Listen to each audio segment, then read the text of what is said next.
Bonjour, le prix du pétrole en 2019 suit la même trajectoire qu'en 2018.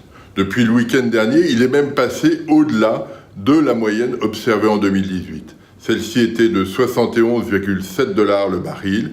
Le prix observé aujourd'hui est de l'ordre de 74 $.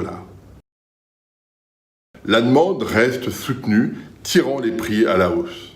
Les effets d'offre sont plutôt neutres depuis le début de l'année, la hausse de la production américaine étant compensée par le caractère plus restrictif de la politique de l'OPEP. Depuis le week-end dernier, les États-Unis ont réactivé les sanctions contre l'Iran. En d'autres termes, tout pays important du pétrole iranien sera potentiellement sanctionné par les États-Unis.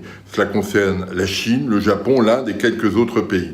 Cela veut dire que 1,1 million de barils jour vont potentiellement disparaître du marché et créer un équilibre nouveau et différent. Cela se traduira par des prix plus élevés.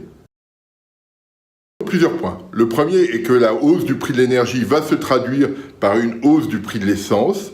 Cela va écorner le pouvoir d'achat des ménages par rapport à ce qui avait été prévu.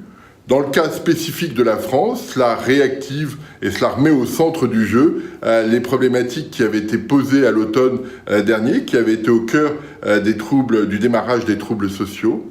Troisième élément, si effectivement le prix du pétrole est plus élevé que ce qui avait été anticipé en début d'année, les taux d'inflation seront un petit peu plus élevés que ce qu'on avait imaginé au mois de janvier dernier pour 2019.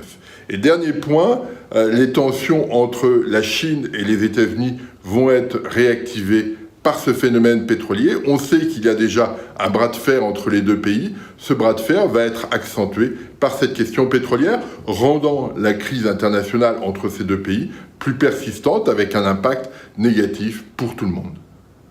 Je vous remercie.